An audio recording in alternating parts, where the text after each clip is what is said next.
நம்ம வாழ்க்கையில் சின்ன ஒரு சேஞ்சஸும் வராமல் இருக்கிறது காரணம் நம்ம நிறைய விஷயங்களை சிந்திப்போம், ஆனால் வந்து செயல்படுத்த மாட்டோம்.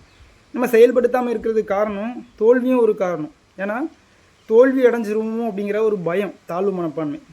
மற்றவங்க நம்மளை பற்றி ஏதாவது நினச்சிருவாங்களோ அப்படிங்கிறதுனால, அதே மாதிரி நம்முடைய சரௌண்டிங்ஸ் நம்மளை வந்து வித்தியாசமாக பார்த்துருவாங்களோ அப்படிங்கிறதுனாலையும் நம்ம வந்து சில முயற்சிகள் எடுக்க மாட்டோம். முதல் முழு காரணம் வந்து தோல்வி தான்.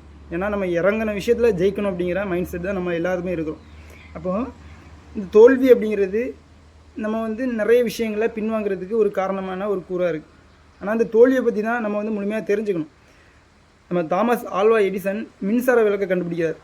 அவர் வந்து 1000வது முறை அந்த மின்சார விளக்கை எரிய வைக்கிறாரு. ஒருவேளை அந்த 1000வது முறை அந்த மின்சார விளக்கு எரியாமல் போயிட்டுன்னு வைங்களேன், இன்னும் சில 100 முறை அவர் முயற்சி பண்ணி அந்த விளக்கை கண்டிப்பாக எரிய வச்சுருப்பார்.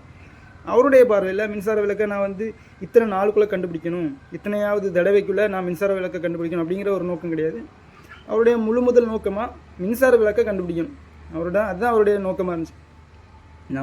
நம்முடைய பார்வையில் அந்த 999 முறையும் ஒரு தோல்வியை செஞ்சார் அப்படின்னு நம்ம நினைக்கிறோம். ஆனால் அவருடைய பார்வையில் அந்த 999 முறையும் மின்சாரம் எரியாமல் போவதுக்கான காரணங்கள் தான் அவருக்கு முன்னாடி இருந்துச்சு.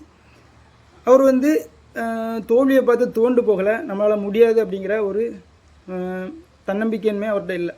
மின்சார விளக்கை எரிய வச்சே ஆகணும் அப்படிங்கிற ஒரே நோக்கம்தான். எரிய வச்சுட்டார். நம்முடைய வாழ்க்கையில் நம்ம என்ன பண்ணுறோம்? இன்னும் அந்த கம்ஃபர்ட் ஜோன்லேயே தான் நம்ம இருக்கிறோமா? ஏன்னா நம்ம வந்து பணத்தை நோக்கி இப்போ ஓடிட்டுருக்குறோம். நம்ம வந்து தினசரி வாழ்க்கையும் அந்த பணத்தை நோக்கி தான் ஓடிட்டுருக்கோம். இப்போ நம்முடைய வாழ்க்கையில் ஒரு பொருளாதார சுதந்திரம் வேணும், ஒரு வித்தியாசமான ஒரு என்ஜாயபுள் லைஃப் வேணும் அப்படின்னு சொல்லிட்டு இந்த ஒரு சின்ன குட்டி பானையில் தான் நம்ம ரவுண்ட் அடிச்சுட்டு இருக்கோம். நமக்கு வராத ஒரு ஸ்கில்லை நம்ம டெவலப் பண்ணிக்கிறதுக்கு நம்ம நேரத்தை கொடுக்குறவோ இல்லைன்னா நம்மளை நம்ம தயார்படுத்திக்கவோ நம்ம நேரம் ஒதுக்கலை. ஏன்னா அந்த தோல்வி தான். தோல்வியை தாண்டி நம்ம வந்து ஒரு முயற்சி பண்ணணும் அப்படின்னா நமக்கு ஒரு நோக்கம் வேணும், ஒரு லட்சியம் வேணும். அந்த லட்சியத்தையே சரியாக ஃபிக்ஸ் பண்ணாமல் நிறைய பேர் இருக்கிறாங்க.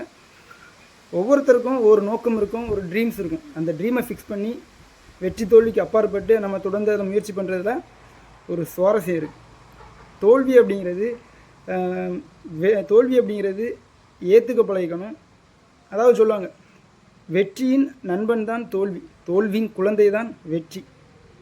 வெற்றி தோல்விக்கு அப்பாற்பட்டது தான் நம்முடைய முயற்சிகள். வாழ்க்கையில் ஒவ்வொருத்தரும் முன்னேறணும் அப்படின்னா வெற்றி தோல்வியை கடந்து நம்ம வந்து முயற்சி பண்ணணும். நம்முடைய இலக்கு ஏதோ அதை நோக்கி ஒவ்வொரு ஸ்டெப்பாக நகரணும். வாழ்த்துக்கள்.